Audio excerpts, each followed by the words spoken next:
आपको मालूम होगा फिरौन जब मूसा अलैहिस्सलाम से तंग आ गया तो कहने लगा, मूसा अपनी फौज को लेके आ, मैं अपनी फौज को लेके आता हूं, आओ आज आमने सामने मुकाबला कर लेता हूं। इस वाक़े को जरूर सुन लीजिएगा मेरे भाइयों, इस वाक़े को जरूर सुनिएगा।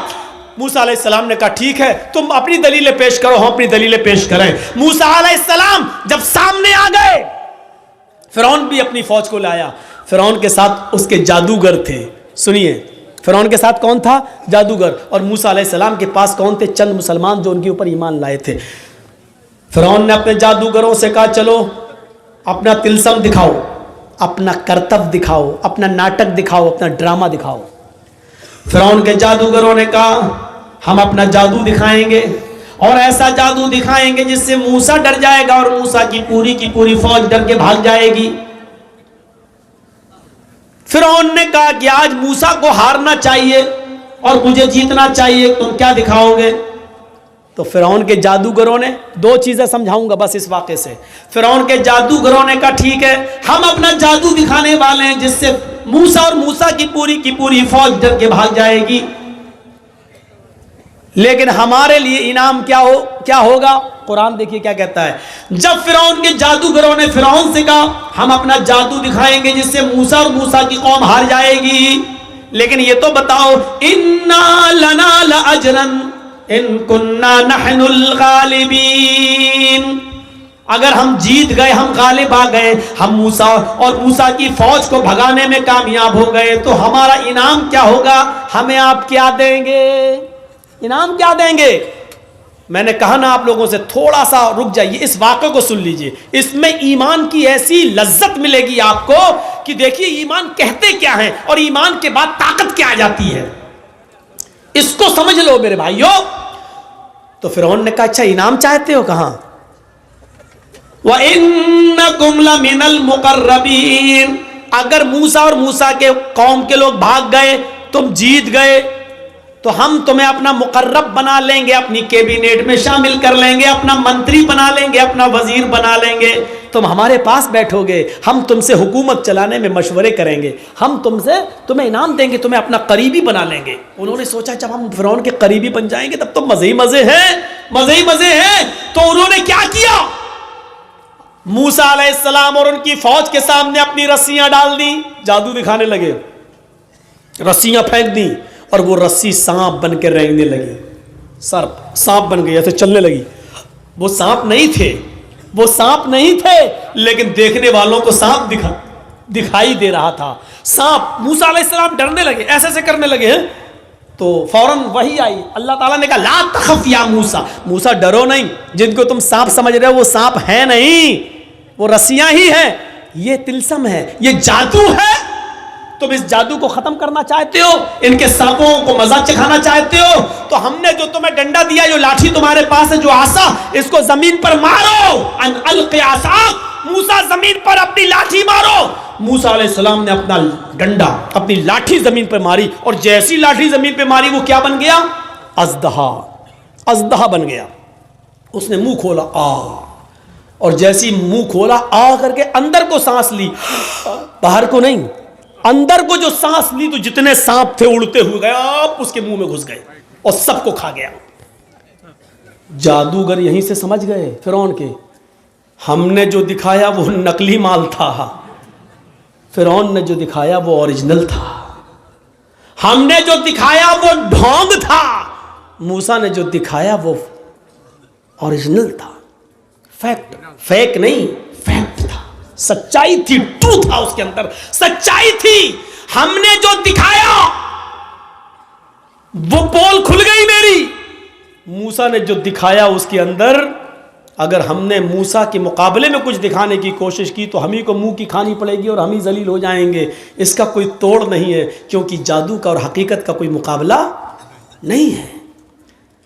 जब फिरौन के मानने वाले और दरबारियों ने उनने देखा कि हमारे सांपों को, हमारी रस्सियों को मूसा अलैहिस्सलाम के डंडे के द्वारा बने हुए अज़दहे ने खा लिया है, तो उसी वक्त वो चीख पड़े और क्या कहने लगे मालूम है? उनकी जबान से क्या निकला?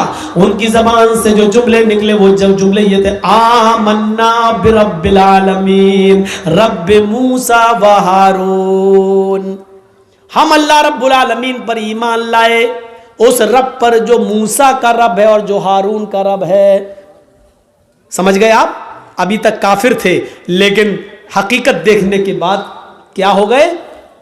मोमिन। अब देखिए ईमान ले आए। आमन्ना बिरब्बिल आलमीन, ईमान लाता हूं मैं रब्बुल आलमीन पर। किस रब पर? फिरौन भी तो अपने आप को रब कहता है, तो फौरन कहा नहीं, फिरौन के रब पर नहीं, हम ईमान लाए फिरौन पर नहीं, रब्बे मूसा व हारून, उस रब पर जो मूसा का भी रब है और जो हारून का भी रब है। गौर कीजिए इन जुमलों पर। अब फिरौन को बड़ा गुस्सा आया, कमीने लाए थे हम इनको अपने लिए और ये तो मूसा के बन गए, ये तो अल्लाह वाले बन गए, ये तो खुद ही मूसा और हारून के रब पर ईमान लाए। अब गुस्सा नहीं आएगा? देश का चौकीदार किसी के ऊपर बहुत भरोसा करता हो और वो आदमी टूट कर एकदम दूसरी पार्टी में चला जाए तो कितना गुस्सा आएगा? हैं? बाद में बहाने करेंगे लेकिन गुस्सा, लेकिन आंखों के सामने वही बैठे बैठे, वही खड़े खड़े फिरौन के सारे जादूगर ईमान लाए। और जब ईमान लाए तो फिरौन ने कहा तुमने ये क्या किया? तुम मूसा और हारून के रब पर ईमान लाए? इन्होंने कहा हाँ लाए, हमारी इजाजत के बगैर। कहा आपकी इजाजत के बगैर? अब क्या जरूरत है आपकी इजाजत को, आपकी इजाजत की? जब हमने ओरिजिनलिटी देख ली, असलियत देख ली, सच्चाई देख ली, तो अब हमें क्या जरूरत है? फिरौन ने क्या जवाब दिया? अब सुनिए, जो चीज बताना है वो सुनिए। ईमान लाने के बाद अब इनके अंदर क्या ताकत आई? अभी जो फिरौन से मदद मांग रहे थे, क्या इनाम मिलेगा, अब वही फिरौन उनको धमकी दे रहा है। कुरान फिरौन की धमकी को नकल करता है। आए जादूगरों, मेरे साथ आने वालों, मूसा के रब पर और हारून के रब पर ईमान लाने वाले मेरे जादूगरों, जल्दी से लौटकर मेरे खेमे में आ जाओ, मेरी टोली में आ जाओ, मेरी पास वापस आ जाओ। अगर तुमने ऐसा न किया, अगर तुमने ऐसा न किया, लउक़त्तिअन्ना अयदियकुम वअरजुलकुम मिन खिलाफ सुम्मा लउसल्लिबन्नकुम अजमईन। कुरान क्या कहता है? फिरौन धमकी देता है, अगर तुमने मूसा और हारून के रब को न छोड़ा, लउक़त्तिअन्ना अयदियकुम वअरजुलकुम मिन खिलाफ, अभी यही सबके सामने हम तुम्हारे हाथों को और पैरों को कटवा देंगे, हम उनके टुकड़े टुकड़े कर देंगे। मिन खिलाफ, मुखालिफ सिमतों से। मुखालिफ सिमत से मतलब समझ रहे हैं? अगर सीधा हाथ काटेंगे तो उल्टा पैर, और अगर उल्टा हाथ काटेंगे तो सीधा पैर, राइट हैंड काटेंगे तो लेफ्ट पैर, और अगर लेफ्ट हैंड काटेंगे तो राइट पैर। हम आज ही अभी तुम्हारा मुख्तलिफ सिमतों से, उल्टे सीधे जहत से हम तुम्हारे हाथ पैर काट देंगे। अल्फाज की ज्यादती माना की ज्यादती पर दलालत करती है। अरबी जबान में कता यक्ताओं के माना होते हैं काटना, और अरबी जबान में कत्ता युकत्तियों के माना होते हैं टुकड़े टुकड़े करना। फिरौन ने कहा हम तुम्हारा हाथ पैर काटेंगे नहीं, लउक़त्तिअन्ना अयदियकुम वअरजुलकुम, हाथों के टुकड़े टुकड़े कर देंगे, पैरों के टुकड़े टुकड़े कर देंगे, यानी कीमा कीमा कर देंगे। हमारे यूपी में मिलता है कीमा, गोश्त के टुकड़े टुकड़े करके मार मार के महीन बारीक कर दिया जाता है। तो हम तुम्हारा कीमा कीमा कर देंगे, तुम्हारे हाथ को यानी उंगली काटेंगे, पोर काटेंगे, नाखून काटेंगे, कोहनी काटेंगे, कलाई काटेंगे, फिर हम तुम्हारा बाजू काटेंगे, टुकड़े टुकड़े कर देंगे, पैरों की एक उंगली काटेंगे, फिर दूसरी, फिर तीसरी, फिर चौथी, फिर पांचवी, फिर गड्ढा काटेंगे, पिटली काटेंगे, घुटना काटेंगे, रान काटेंगे। हम तुम्हारे हाथ और पैरों को मुख्तलिफ सिमतों से काट डालेंगे, और टुकड़े टुकड़े करने के बाद जब तुम्हारा ऊपर का जिस्म बचेगा, लउसल्लिबन्नकुम अजमईन, तो उसको हम सूली पे लटका देंगे, उसको हम फांसी के फंदे पे लटका देंगे। कितनी बड़ी धमकी थी, कितनी बड़ी धमकी। लेकिन चूंकि अब ईमान लाए, तो ईमान लाने के बाद जो ताकत इनके अंदर आ गई, तो अब डर पैदा नहीं हो रहा है। अब डर पैदा नहीं हो रहा। जो अभी ये कह रहे थे उसी मीटिंग में, उसी जगह पर, हमें इनाम क्या दोगे, हमें दौलत क्या मिलेगी, सोना कितना, चांदी कितनी, इन्ना लना लाजरन, हमें क्या इनाम दोगे? जो अभी तक सोना चांदी मांग रहे थे, जो अभी तक दौलत मांग रहे थे, लेकिन ईमान लाने के बाद दौलत को ठुकरा रहे हैं और क्या कह रहे हैं? फिरौन ने कहा हाथ पैर कटवा देंगे। तो क्या कहा इन लोगों ने? अल्लाह की तरफ से वाज़े निशानी आ जाने के बाद लाठी का दहा बन गया और उसने सब मेरे सांपों को निगल लिया। इतनी बड़ी निशानी देखने के बाद भी अब हम फिर जाएं? ऐसा नहीं हो सकता है। अब हम मूसा और हारून के रब को छोड़ दें फिरौन? ऐसा नहीं हो सकता है। फक़ज़ी मा तक़ाज़िन, आए फिरौन तुझे जो करना है कर।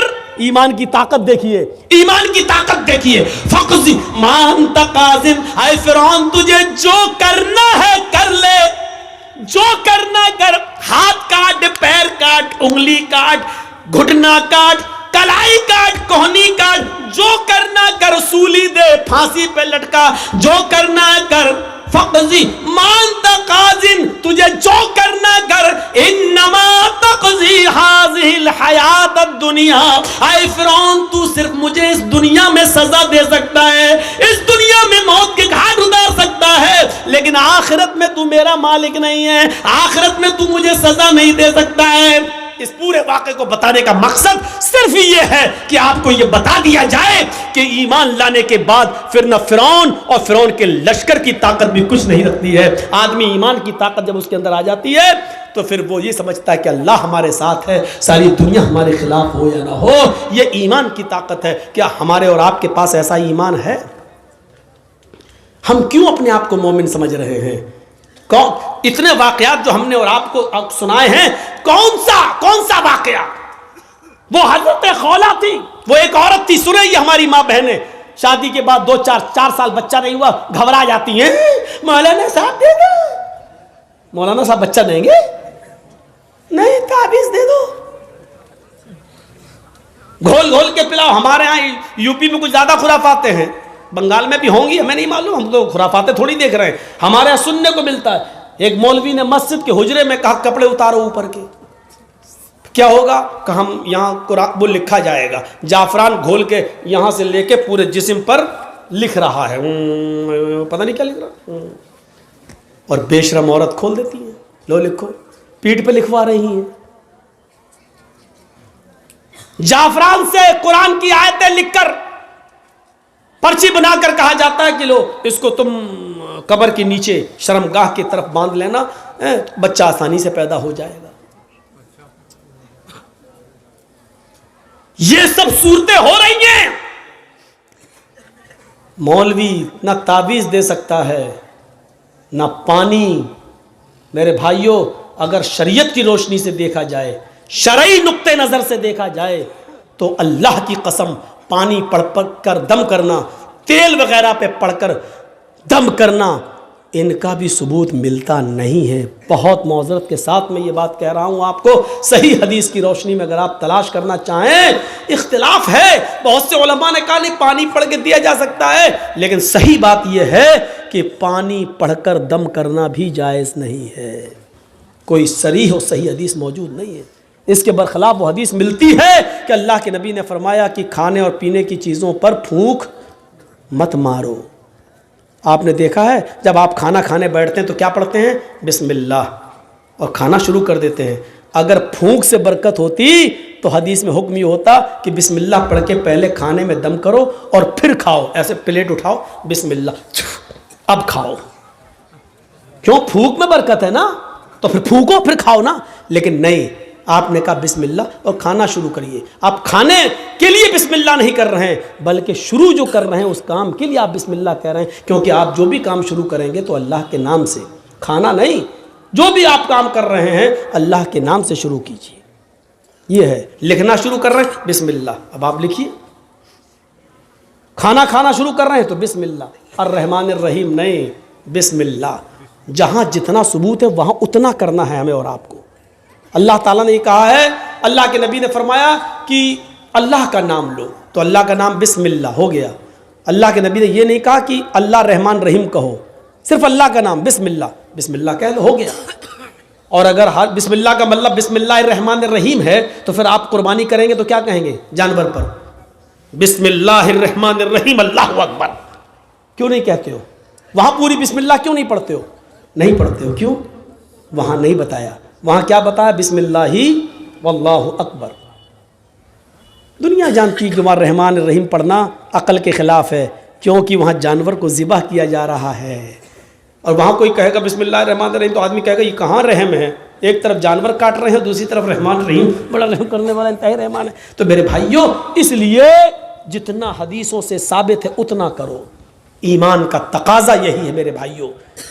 क्या कहा? फक्जी हज़रत खौला को देखो, वो खौला बिनते सालबा, उनके पति ने उनसे एक बार गुस्से में कह दिया अंते अलैया कज़ारे उम्मी, तू मुझ पर मेरी माँ की तरह हराम, क्या आज के बाद हाथ नहीं लगाएंगे तुझे। क्या समझती है तू अपने आप को? हम लोगों में भी ऐसा हो जाता ना कभी कभी, बीवी बहुत नखले दिखाए, अम्मा बन रही मेरी, कभी गुस्सा हो गई, भग, जैसे मेरी माँ मुझ पर हराम तू भी हम हराम, भग, नहीं छुएंगे तुझे आज के बाद।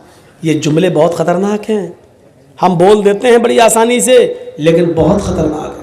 खौला बिनते सालबा के शौहर ने औस इब्ने सामित ने जब ये जुमले कह दिए कि अंते अलैया कज़ारे उम्मी, तू मुझ पर मेरी माँ की पीठ की तरह हराम हो चुकी है, बाद में बड़े पछताए तो खौला बिनते सालबा को अल्लाह के नबी के पास भेजा।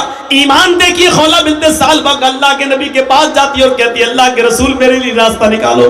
अल्लाह के नबी ने कहा नहीं जाओ, अब तुम उनके ऊपर हराम हो चुकी हो। हैं? हराम कैसे? कहा जाओ, अब तुम उनसे नहीं मिल सकती हो।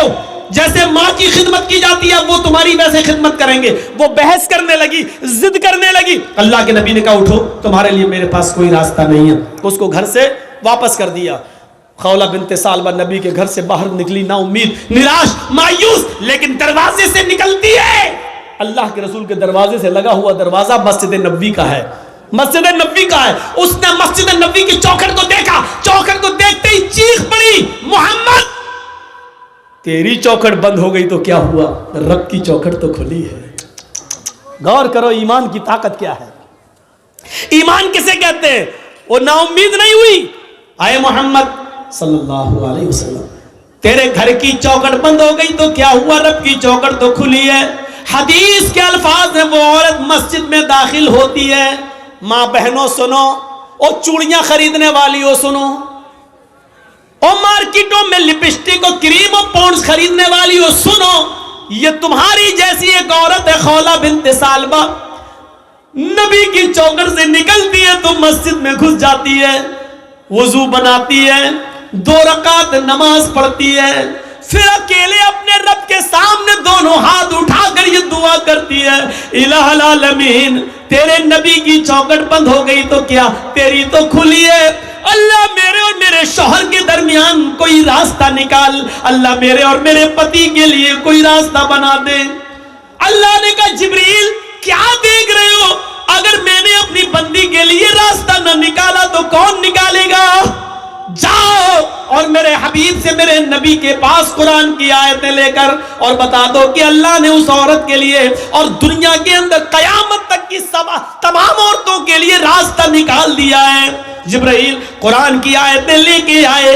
अल्लाह की कसम खौला बिनते सालबा भी मस्जिद के अंदर दुआ मांग रही है, अभी उसके आंसू गिर रहे हैं, अभी उसके हाथ नीचे नहीं हुए, अभी उसने दुआ मांगने के बाद अभी खत्म नहीं की, वो दुआओं में रवानी जारी है, वो दुआ पे दुआ मांगी जा रही है। और यहाँ जिब्रील ये आयतें लेके नाजिल होते हैं, कद समी अल्लाहु कौलल्लती तुजादिलुका फी ज़ौजिहा व तश्तकी इलल्लाह। अल्लाह ने उस औरत की बात को सुन लिया, अल्लाह ने उस लेडी की बात को सुन लिया, अल्लाह ने उस औरत की गुफ्तगू को सुन लिया जो आपसे बहस कर रही थी, तुजादिलुका फी ज़ौजिहा, जो आपसे बहस कर रही थी, जो आपसे डिबेट कर रही थी, जो आपसे लड़ रही थी अपने हस्बैंड के बारे में, वो तश्तकी इलल्लाह, और जब आपने उसको भगा दिया, हटा दिया, घर से बाहर कर दिया, तो वो अल्लाह से भी फरियाद कर रही, वो तश्तकी इलल्लाह, वो अल्लाह को भी पुकार रही, यानी दुआ कर रही है। अल्लाह ने उस औरत की बात को सुन लिया है। जाओ ऐ नबी उस औरत को बुलाओ, और उस एक औरत के लिए मैंने कयामत तक की सारी औरतों के लिए मसला बदल दिया है।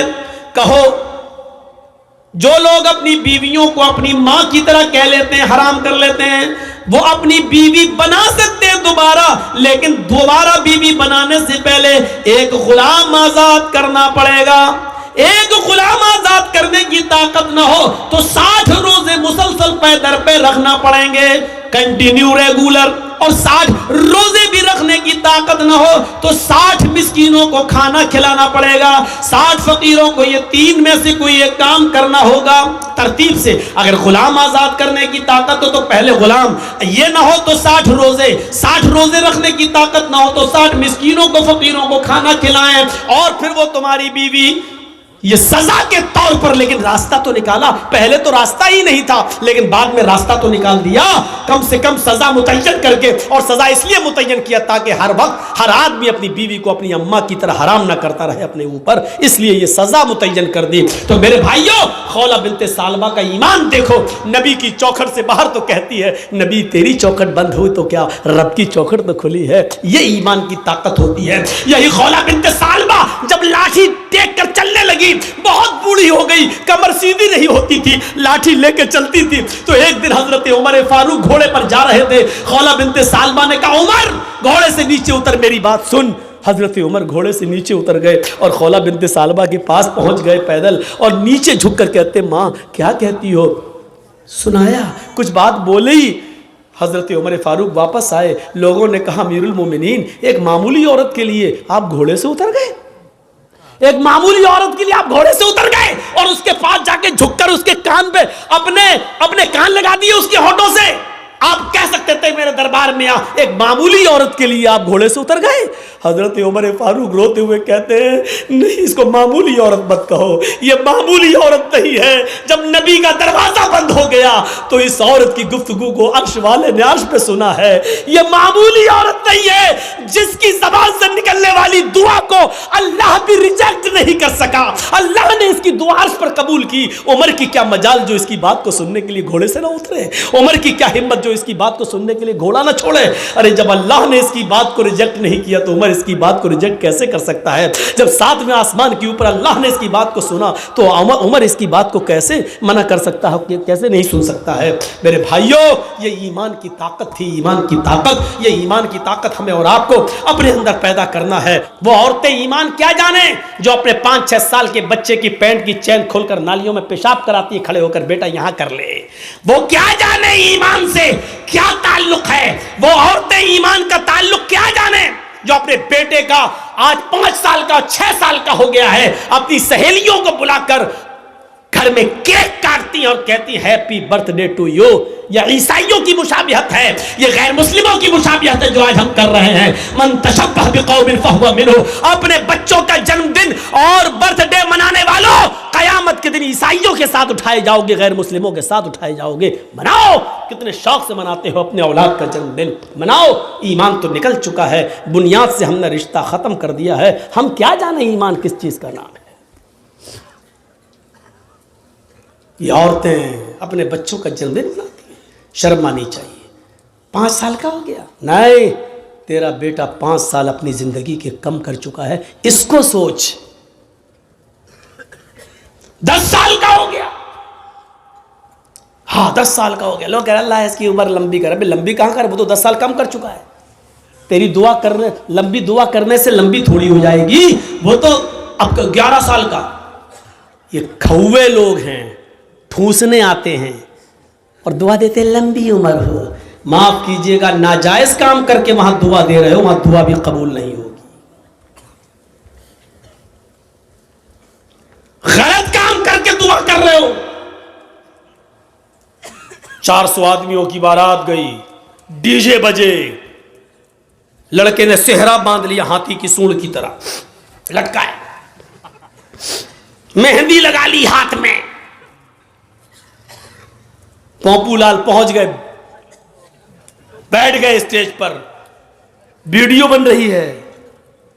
और वीडियो बनने के बाद लड़की की वीडियो बन रही है, दुल्हन की, हेमा मालिनी की अम्मा की। आज वो इतनी सजी हुई है, लिपस्टिक, क्रीम, पाउडर सब क्या लग रही है जैसे वो हेमा मालिनी की अम्मा बन गई हो, लगी। उसकी भी वीडियो बन रही है। ये सारे हराम काम करने के बाद निकाह पढ़ने के पढ़ा जा रहा है। मौलाना साहब कह रहे हैं निकाह कबूल किया, लड़के ने कह दिया निकाह कबूल किया, और निकाह के बाद दुआ हो रहा अल्लाह शादीशुदा जिंदगी में बरकत अता फरमा। हराम काम करने के बाद बरकत की दुआ दे रहा हो, 2 साल में तलाक हो जाएगी। शर्म नहीं आती तुम्हें दुआ देते हुए? सारे हराम काम करने के बाद वहां दुआ दे रहे हो है? नापाक नमाज पढ़ लो, नापाक बगैर वुजू के मस्जिद में चले जाओ, नमाज पढ़ लो, और नमाज पढ़ने के बाद अल्लाह मेरी दुआ कबूल फरमा ले, अल्लाह मुझे जो है रोजी रोटी में बरकत अता फरमा। अब आप गौर करो, ये सारे गलत काम करने के बाद आप दुआ मांगेंगे, दुआ कबूल होगी? दुआ कबूल कहां होगी? जब आपका रिस्क भी हलाल हो।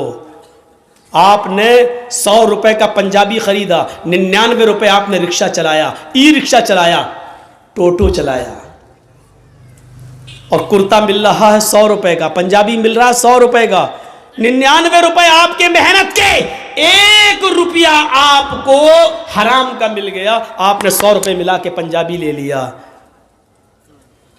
आपने वुजू भी बनाया, आपने गुस्ल भी किया, आपने नमाज भी पढ़ी, आप दुआ भी मांग रहे हैं, लेकिन अल्लाह के नबी फरमाते हैं कि जब तक वो कुर्ता तेरे जिस्म पर रहेगा, रब्बे काबा की कसम, उस जात की कसम जिसके कब्जे में मेरी जान है, अल्लाह के नबी कहते हैं 1 रुकू कबूल नहीं, 1 कयाम कबूल नहीं, 1 सजदा कबूल नहीं।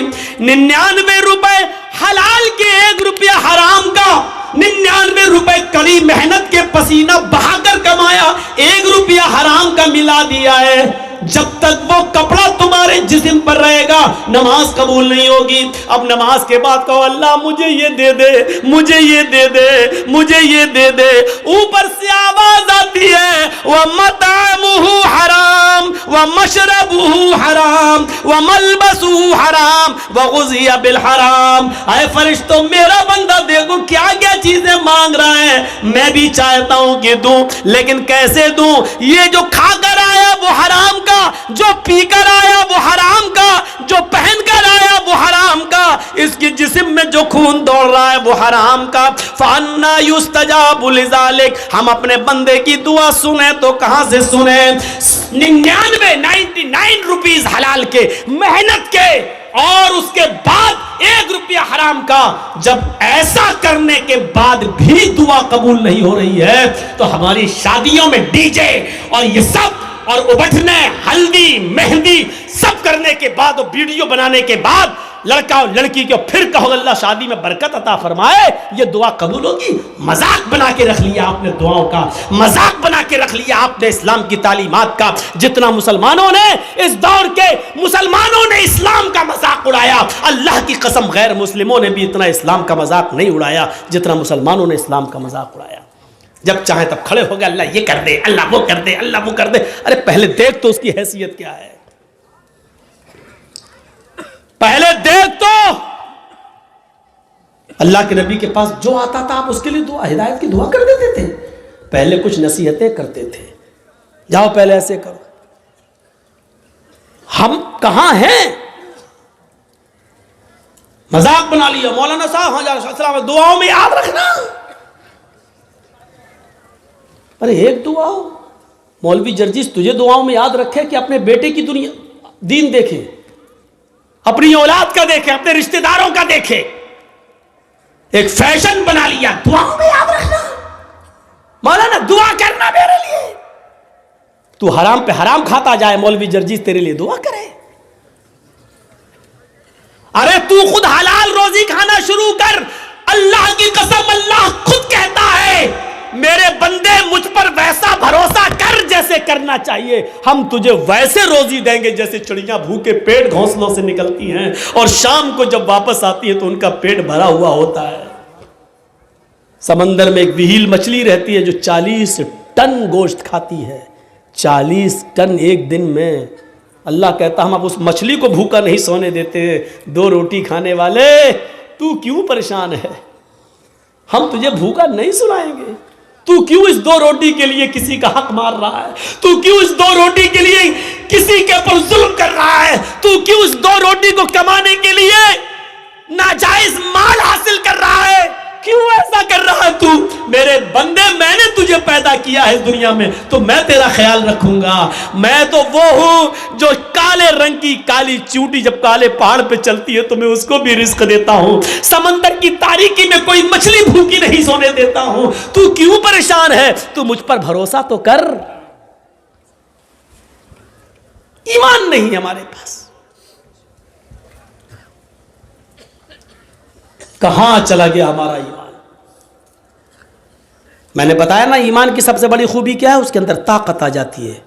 उसको अल्लाह के सिवा कुछ नहीं दिखाई देता। नहीं यकीन आता है? 50 बार सुना होगा, मेरे मुंह से भी सुन लो।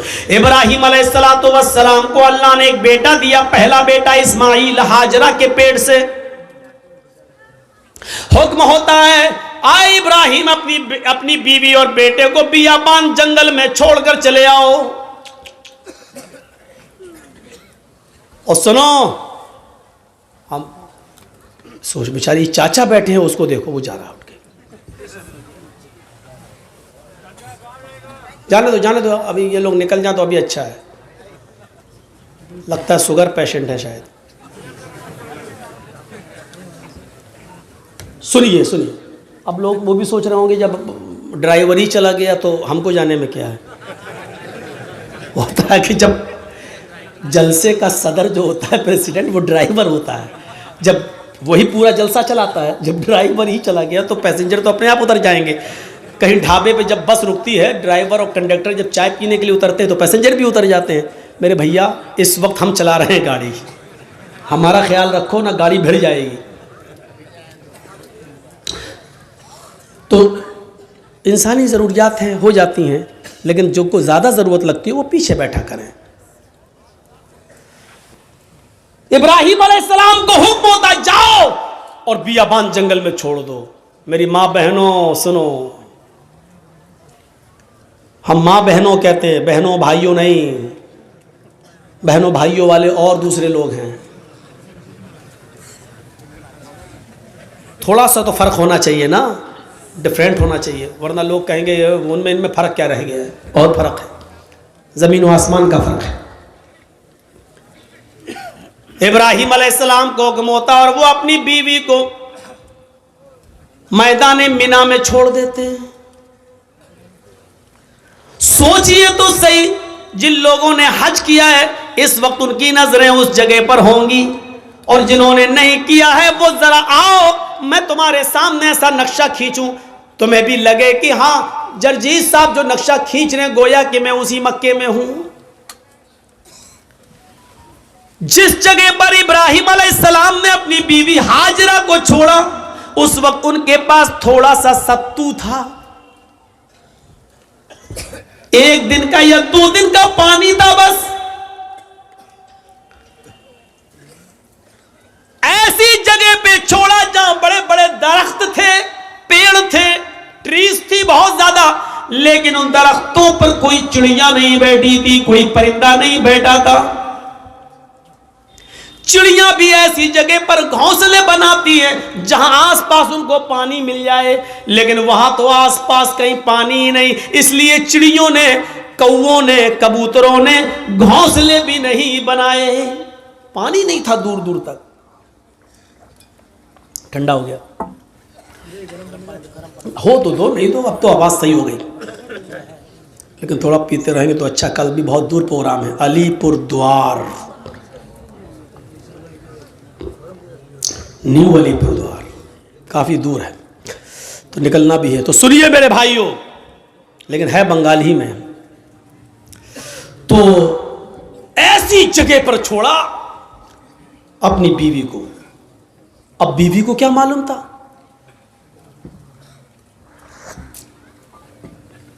बीवी को नहीं मालूम था, वो तो सोच रही है यहां पर हस्बैंड के साथ, शौहर के साथ जा रहे हैं, और इब्राहिम अलैहिस्सलाम ने भी नहीं बताया कि हम तुम्हें छोड़ने जा रहे हैं, वापस आ जाएंगे। सर्जिकल स्ट्राइक इसको कहते हैं। ये कोई सर्जिकल स्ट्राइक है? रात की रात में जब चाह बंद कर दिया, नोट नहीं चलेगा 2000 का, ये तो पागलपन है। छोड़ दिया, दरख्त हैं लेकिन चिड़िया नहीं हैं। साएं साएं बीत रही है जंगल में। और आज भी मौलाना जर्जीस को रात के अंधेरे में मालदा से, कलिया चक से मालदा जाने में डर लगेगा। रात में 2 बजे 3 बजे 4-5 लोगों चाहिए हमें पहुंचाने के लिए। लेकिन सोचो, आज लाइटें हैं तब, मोबाइल का ज़माना है तब, वहां तो लाइटों का ज़माना भी नहीं है। और इब्राहिम अलैहिस्सलाम अपने साथ तेल भी नहीं ले गए और टॉर्च तक नहीं है कि रास्ता दिखा सके। बियाबान जंगल में इस्माइल को और हाजरा को छोड़ दिया। अल्लाह की कसम 10 मिनट भी अपनी बीवी के पास नहीं बैठे, यहां छोड़ा, चादर बिछाई और बीवी से कहा यहां बैठो और बच्चे के पास रहो। जाने लगे। हाजरा ने देखा कि इब्राहिम जा रहे हैं, बच्चे को उसी जमीन के ऊपर पड़ा हुआ छोड़ दिया। हाजरा दौड़ती हुई जाती हैं और अपने शौहर इब्राहिम का दामन पीछे से पकड़ती हैं। आए इब्राहिम, कहां जा रहे हो?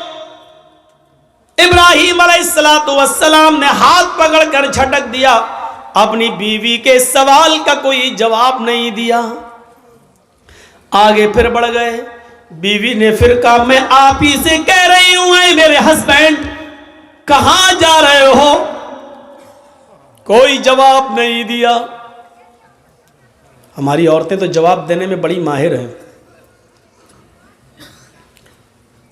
हर चीज का जवाब नहीं होता है, बहुत सी चीजों का जवाब खामोशी भी होता है। इब्राहिम अलैहिस्सलाम अपनी बीवी से के सवाल का जवाब नहीं दे रहे। जानते हैं कि जवाब देंगे तो दूसरा सवाल उठेगा, उसका जवाब देंगे तो तीसरा उठेगा, वक्त की बर्बादी होगी। चले आगे। बीवी ने फिर कहा इब्राहिम, क्या मुझसे कोई गलती हो गई? एक बीवी का जो फर्ज है क्या मैं उसको निभाने में नाकाम रही? क्या मैंने आपके साथ कोई गलत किया? क्या आप मुझसे परेशान हैं? मैंने आपको कभी किसी चीज का दुख दिया है? शायद इब्राहिम अलैहिस्सलातु वस्सलाम के पास हाजरा के अपनी बीवी के सवाल का जवाब भी नहीं था। वो आगे बढ़ते चले जा रहे हैं और अपनी बीवी के सवाल का कोई जवाब नहीं दे रहे हैं। जाहिर है इतने सवालों के बाद बीवी को गुस्सा ही जाएगा। वो दौड़ती हुई फिर आगे बढ़ी और पीछे से कुर्ता कमीज पीछे से खींचते हुए कहा जा रहे हो तो जाओ, मैं रोकूंगी नहीं। इतना तो बता दो, इला मन ततरुकुना, कुरान के अल्फाज देखिए, इला मन ततरुकुना, हमें किसके हवाले छोड़ के जा रहे हो? अपने बच्चे इस्माइल को किसके सुपुर्द करके जा रहे हो? यहां जंगल है, बियाबान जंगल है, दरिंदों की आवाजें आ सकती हैं, खतरनाक जानवर भी आ सकते हैं, या कोई काफिला आ गया और मेरी इज्जत व आबरू को लूट लिया, हमारी इज्जत को तार तार कर दिया, तो कल जब आप आओगे और मैं आपको चेहरा दिखाने के लायक न रही, फिर मैं आपको क्या जवाब दूंगी? जा रहे हो तो जाओ, इला मन ततरुकुना, हमें किसके सुपुर्द करके जा रहे हो? हमें किसके हवाले करके जा रहे हो? आए घरों की चौखटों पर भरोसा करने वालों, घरों में बनाई हुई ताक पर भरोसा करने वालों, अगरबत्तियां जलाकर बुजुर्गों की रूहों को अपने घरों में बुलाने वालों, जमीन की मिट्टी चूमने और चाटने वालों, तौहीद सीखो। बीवी ने कहा इला मन तदरुकुना, हमें किसके सुपुर्द करके जा रहे हो, हमें किसके हवाले करके जा रहे हो।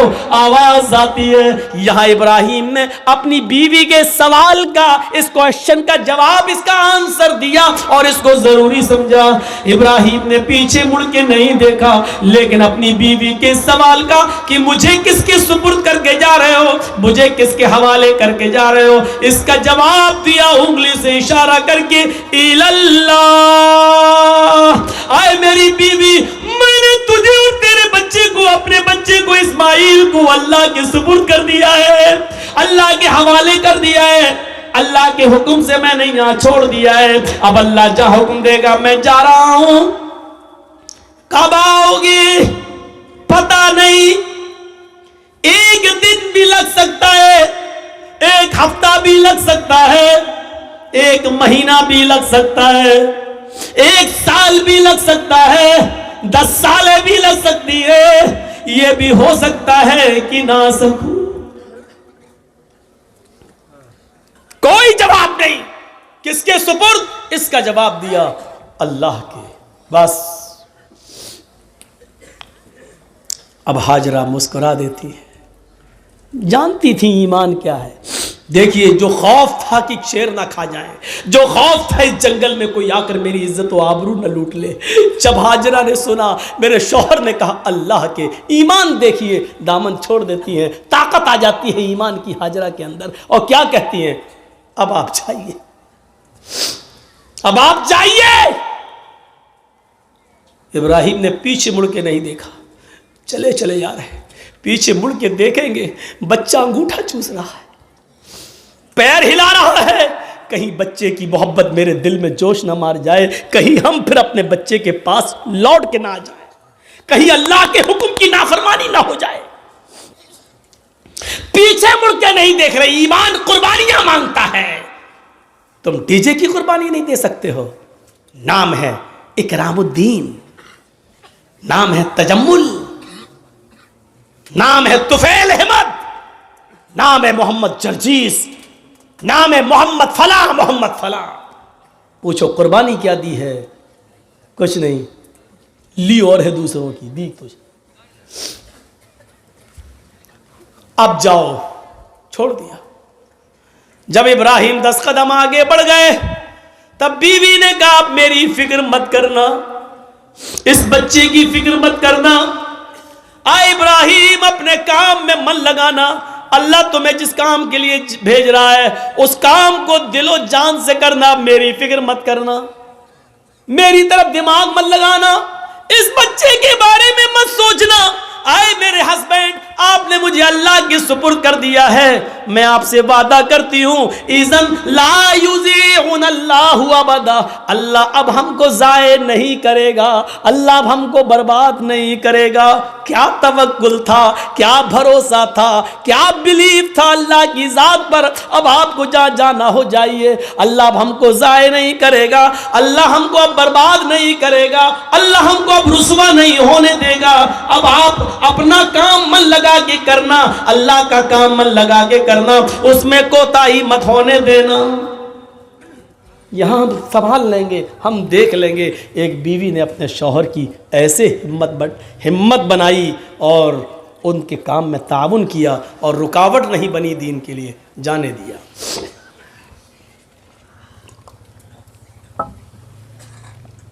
चले गए।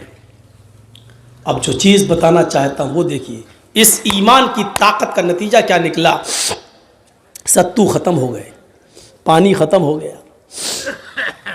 हाजरा कहती है मैं तो प्यासी रह जाऊंगी, बच्चा कैसे प्यासा रहेगा, पानी नहीं है। सोचती इस पहाड़ी के ऊपर चढ़कर देखूं, शायद पहाड़ी के नीचे कोई बस्ती, कोई कबीला रहता हो, पानी मिल जाए। अंदर पहाड़ी के ऊपर चढ़ जाती है, उस पहाड़ी का नाम है सफा। सफा से झांक कर देखती है, कुछ नहीं है, खाई पड़ी हुई है, गहरी खाई है।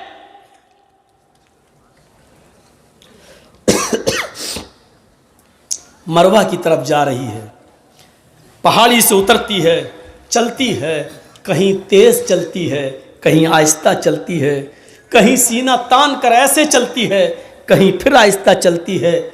जहाँ जहाँ वो तेज़ दौड़ी थी, सऊदी गवर्नमेंट ने वहाँ ग्रीन लाइट लगा दी है, हरी बत्ती, यहाँ से तुम्हें तेज़ दौड़ना है, और जहाँ ख़त्म होती है वहाँ आहिस्ता होना है, फिर जहाँ ग्रीन है वहाँ फिर तेज़ दौड़ना है। लेकिन मर्दों के लिए, औरतों के लिए अपनी नॉर्मल चाल। हाजरा कहीं तेज़ दौड़ी, कहीं आहिस्ता, मरवा पे पहुँच गई, वहाँ झांक कर देखा, खाई पड़ी है, कुछ नहीं। लेकिन बच्चे की प्यास ऐसा माइंड खराब कर रही थी, वो जानती है पहाड़ी के नीचे कुछ नहीं, फिर भी बार बार चक्कर लगा रही हैं, फिर सफा फिर मरवा, फिर सफा फिर मरवा, 7 चक्कर लगाती हैं, 7 चक्कर। फिर आ गई अपने बेटे के पास और कहती हैं, अल्लाह मैं नहीं जानती, जो कर सकती थी वो कर लिया, मेरे शौहर ने, इब्राहिम ने मुझे और इस बच्चे को तेरे सुपुर्द किया है।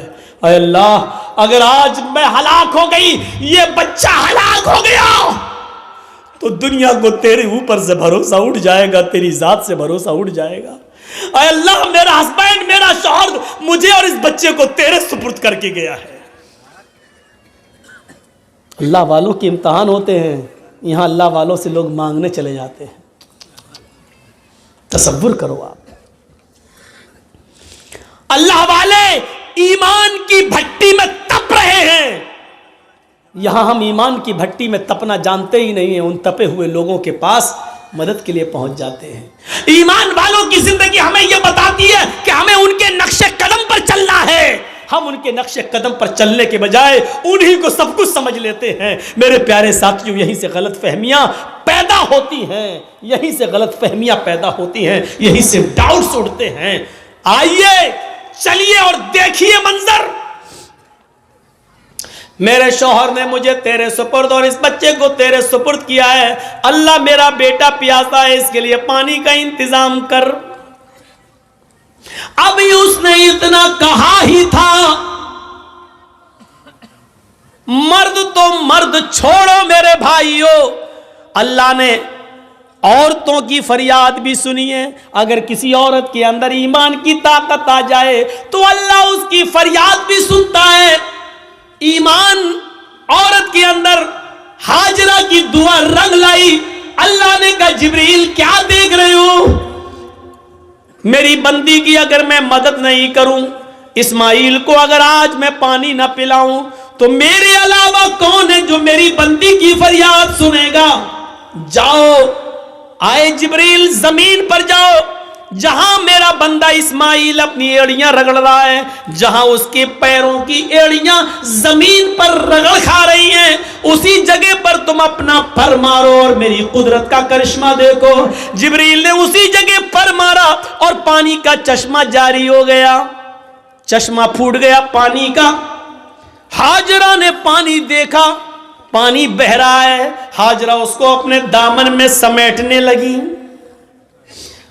पानी थोड़ा हो तो समटे, वो तो बह रहा है, फिर समेटती हैं, फिर समेटती हैं। पानी बहने लगा और हाजरा अपनी अबरानी जबान में चीख चीख कर कहने लगी, पानी कहां जा रहा है, पानी कहां जा रहा है। फिर समेटती हैं, कहती जम जम जम जम। ये अबरानी जबान का शब्द है, उस जमाने में जो इब्राहिम के जमाने में चलती थी। जम जम जम जम, रुक रुक, अरे कहां जा रहा, रुक रुक, ठहर जा, रुक जा, स्टॉप, रुक जा। पानी नहीं रुक रहा है। फिर हाजरा ने उसकी मुंडेर बांध दी, जो मिट्टी थी खड़ी करने लगी ताकि पानी को रोक लें। अल्लाह के नबी ने एक मिंबर पर खुतबा दिया जुमे के दिन, और मिंबर पे खड़े होके कहा था, अल्लाह हाजरा पर रहम फरमाए कि उसने पानी की मुंडेर बांध दी, उसने पानी की एक दीवार खड़ी कर दी। अगर उसने पानी की मुंडेर न बांधी होती, पानी की रोकथाम न की होती, तो वो पानी अल्लाह पूरी दुनिया में पहुंचा देता।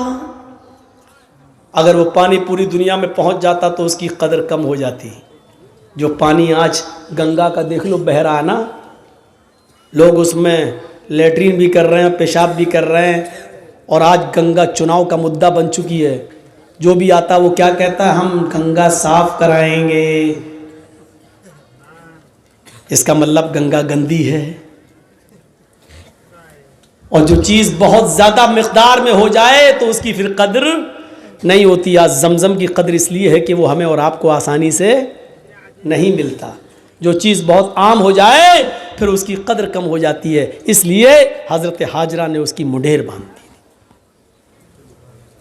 दो चीज़ें, एक तो औरत की दुआ सुनी अल्लाह ने। जो लोग कहते हैं इस्लाम में औरत की क्या इज्जत है, कोई इज्जत नहीं है, औरत पे सारा जुल्म, वो देख लें कि अल्लाह ने औरत की दुआ 7वें आसमान पर सुनी।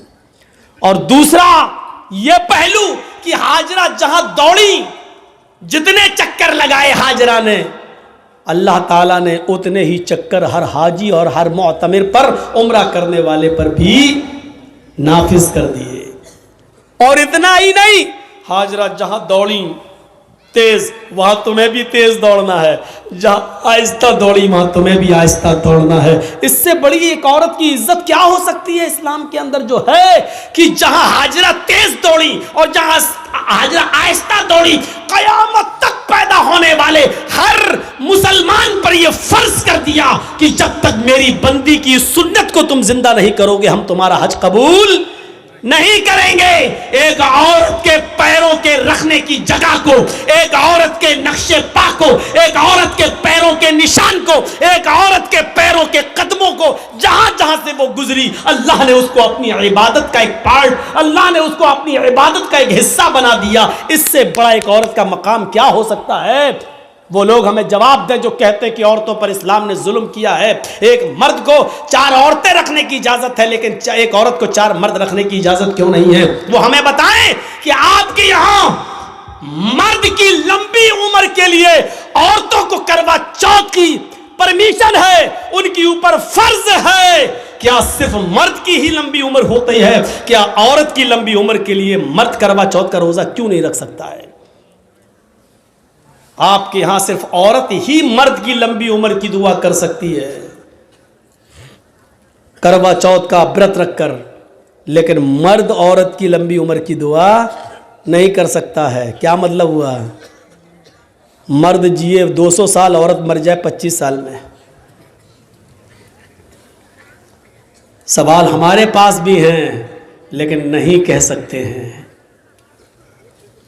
सही वक्त पर सही बात कहना चाहिए।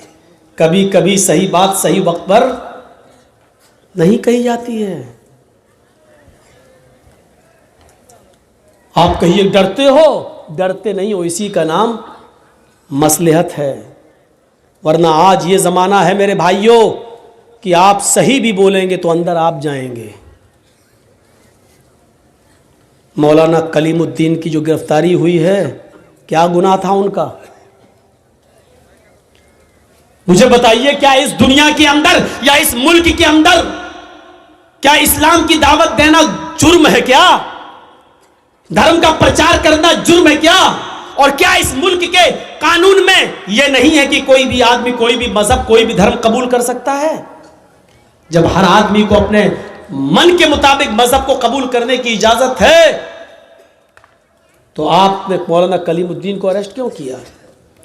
जब जितेंद्र नारायण त्यागी टीका लगा सकता है, हम मुसलमानों को उसके धर्म परिवर्तन पर कोई एतराज नहीं है, तो अगर कोई हिंदू मुसलमान हो रहा है तो आपको क्यों एतराज हो रहा है?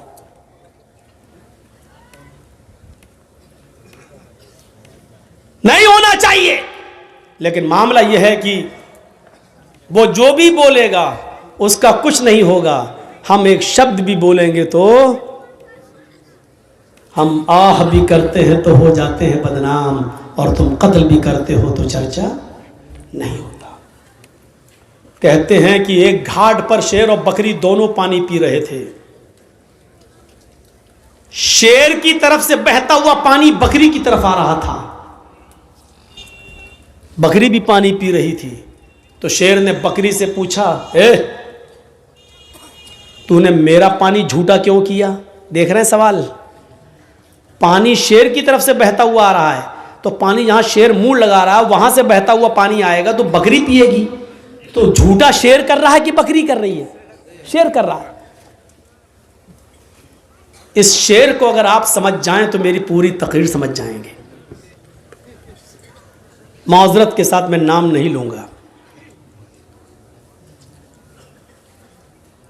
पानी झूठा कौन कर रहा है, और पानी झूठा करने से मेरी मुराद है माहौल खराब कौन कर रहा है।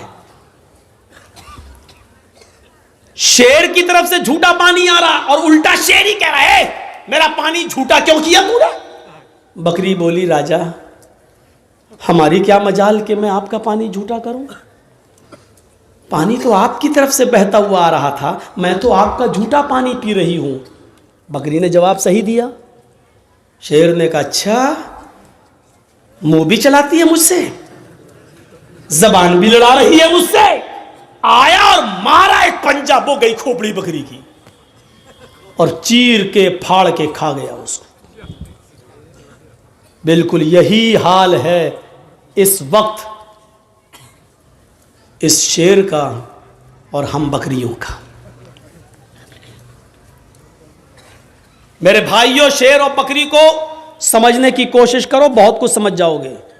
और इसलिए मैं एक और मिसाल दूंगा आपको, बहुत ही होशियारी से और मसलहत से काम करने की जरूरत है। इस वक्त नारे लगाए जाएंगे,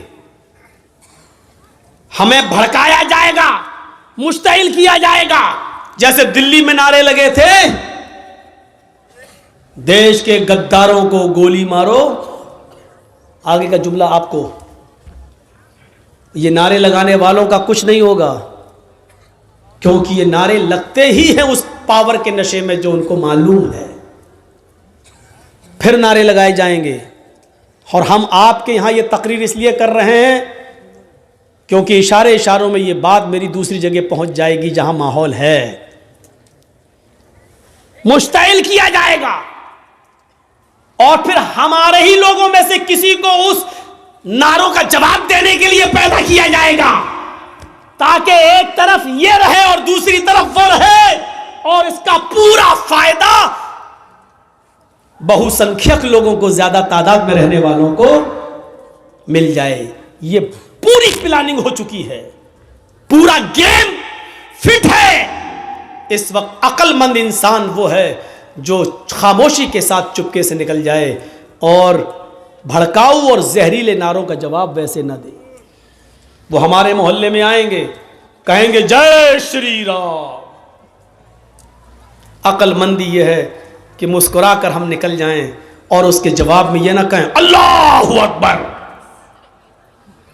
वो यही तो चाह रहे हैं कि हम ये कहें और हमारा जवाब इन जुमलों के जरिए दिया जाए। हर वक्त जवाब देना जरूरी नहीं होता। भी मैंने बताया इब्राहिम अलैहिस्सलाम ने हर वक्त अपनी बीवी तक का जवाब नहीं दिया। एक बात और याद रखना, इस वक्त मुसलमानों तुम्हें यह पॉलिसी अपनाना पड़ेगी, तुम्हें हाथी बनना पड़ेगा और इन नारे लगाने वालों को कुत्ता समझना पड़ेगा। और ये सोचकर गुजर जाओ कि हाथी खामोशी के साथ चलता रहता है और कुत्ते भौंकते रहते हैं। हाथी जा रहा है, कुत्ते भौंक रहे हैं, हाथी पलट के भी नहीं देखता, क्योंकि उसकी नजर अपनी मंजिल पर होती है। वो जानता है कि अगर पलट कर मैं देखूंगा तो कुत्ते तो भाग ही जाएंगे, लेकिन हमें अपनी मंजिल पर पहुंचने में देर हो जाएगी। हमें अपनी मंजिल पर पहुंचने में देर हो जाएगी। 1000 कुत्ते भी मिलकर एक हाथी का रास्ता रोक नहीं पाते। आपको यह सोचना पड़ेगा कि हाथी की तरह खामोशी के साथ अपनी मंजिल पर निशाना लगाए रहो कि हमें अपने लक्ष्य को पाना है, अपनी मंजिल को पाना है। खामोशी के साथ चलते रहो। कुत्ते भौंक रहे हैं, उनका जवाब देने की कोशिश मत करो। अब इस हाथी को अगर आप समझ जाएं और इस कुत्ते को अगर आप समझ जाएं तो मौलवी जर्जीस कामयाब हो गया 30 तारीख के इस प्रोग्राम में। अपने आप को हाथी बनाओ, भौंकने वाले कुत्तों का जवाब न दो। बहुत आपने दिल्ली का हादसा देख लिया, आपने और भी दंगे देख लिए। नुकसान किसका हुआ, प्रशासन किसका साथ देता है, यह सब आपकी नजरों के सामने है। आप जरा भी गुस्सा हुए, जान भी हमारी जाएगी और फायदा भी उनको, यानी हमारे मरने के बाद भी हमें फायदा नहीं मिलेगा, फायदा भी उन्हीं को होगा। इसलिए इबरत हासिल करो, सीख लो अपने अंजाम को और मुजाहरा अच्छा कर लो। आपको एक वाकया सुना दूं। एक शेर भी शिकार के लिए निकला, भेड़िया भी शिकार के लिए निकला, और लोमड़ी, लोमड़ी जानते हैं ना, फॉक्स, आपके यहां क्या कहते हैं सियार, 3 लोग शिकार के लिए निकले। कौन कौन? शेर, लायन, भेड़िया भी और लोमड़ी। 3 लोग शिकार करने निकले और तीनों ने एक एक जानवर का शिकार कर लिया। तीनों ने शिकार कर लिया। शेर ने हिरन मारा, भेड़िए ने बकरी को मारा और लोमड़ी ने खरगोश को मारा। बहुत अच्छी मिसाल दे रहा हूं, ये मिसाल आप समझ गए। अल्लाह की कसम, जर्जीस कामयाब। शेर ने हिरन मारा, भेड़िए ने बकरी मारा और लोमड़ी ने खरगोश, रैबिट। तीनों जानवर मरे पड़े हैं, इधर हिरन, इधर बकरी, इधर रैबिट। शेर ने भेड़िए से कहा, किसको क्या खाना है तुम फैसला कर दो। शेर ने भेड़िए से कहा, किसको क्या खाना है तुम फैसला करो, सही फैसला करना। भेड़िए ने कहा, बहुत आसान। हाँ बताओ कैसे। भेड़िए ने कहा, अरे राजा, किंग, हिरन आप खा लीजिए, बकरी मैं ले लेता हूं, और रैबिट जो खरगोश है वो लोमड़ी को दे दीजिए। 3 जानवर और 3 ही खाने वाले। आप बड़े हैं, हिरन ले लीजिए, हम बकरी ले लेते हैं, लोमड़ी को खरगोश, रैबिट दे देते हैं। शेर ने कहा, इतना बुरा फैसला, इधर आओ। मारा एक पंजा, भेड़िए की गर्दन गायब, मर गया वो। भेड़िए साहब मर गए। उसने कहा, कमबख्त फैसला करना नहीं जानता, इतना बुरा फैसला किया। लोमड़ी से कहा, तुम फैसला करो। लोमड़ी से कहा कि तुम फैसला करो। लोमड़ी कहती, बहुत आसान। कहा क्या? कहा साहब, हिरन आप सुबह नाश्ते में खा लीजिए और बकरी आप शाम को खा लीजिए। अब बचा खरगोश, तो मुंह का जायका बदलने के लिए उसको दोपहर में खा लीजिएगा। तीनों जानवर आपके, सुबह हिरन खा लीजिए, शाम को बकरी, और मुंह का टेस्ट बदलने के लिए खरगोश को दोपहर में। शेर ने कहा, वाह वाह लोमड़ी, कितना अच्छा फैसला किया। इतना अच्छा फैसला करना तुझे किसने सिखाया? उसने कहा, इस भेड़िए ने। कौन कहता कि बंगाल वाले नहीं समझते? माशाल्लाह समझ रहे हैं मेरी बात, समझ रहे हैं ना। उर्दू बोलने वालों में पूरे इंडिया में मुझी को बुलाया जाता है सबसे ज्यादा बंगाल में। क्यों? हम माइंड में घुसेड़ देते हैं बात, दिमाग में। माँ बहनें भी समझ गई होंगी। देखा लोमड़ी ने कितनी अच्छी, क्या कहा उसने? कहा, अगर हमने कुछ उल्टा सीधा फैसला किया तो अभी पंजा पड़ेगा और हम भी जाएंगे। तो उसने कितना अच्छा क्या कहा, अरे बहुत आसान। हिरन आप दिन में खा लीजिए सुबह, बकरी शाम को खा लीजिए, और दोपहर में मुंह का टेस्ट बदलने के लिए खरगोश दोपहर में खा लीजिए। शेर भी खुश हो गया, वाह वाह कितना अच्छा फैसला। शेर को भी समझिएगा, लोमड़ी को भी समझ लीजिएगा, और लोमड़ी की अक्लमंदी को भी समझ लीजिएगा। लोमड़ी की जान कैसे बची? आपको इस वक्त अपने आप को बचाना है। बिहार वालों ने थोड़ी सी गलती कर दी, भुगत रहे हैं। बंगाल वालों, तुमने अक्लमंदी से काम किया। आज मौलवी जर्जीस आजादी के साथ घूम रहा है। अल्लाह करे कि यही अक्ल यूपी वालों को भी आ जाए। तो मेरे भाइयों सोचो, बहुत कुछ कह दिया, हो सकता कल इंडिया टीवी वाला इसी को काट काट के दिखाए, लेकिन दिखाएगा कब? जब ये यूट्यूबर अपने चैनलों पे देंगे तब। अगर ये नहीं देंगे तो अल्लाह की कसम नहीं दिखाएगा। लेकिन इन कमीनों की वजह से हम बहुत परेशान हैं।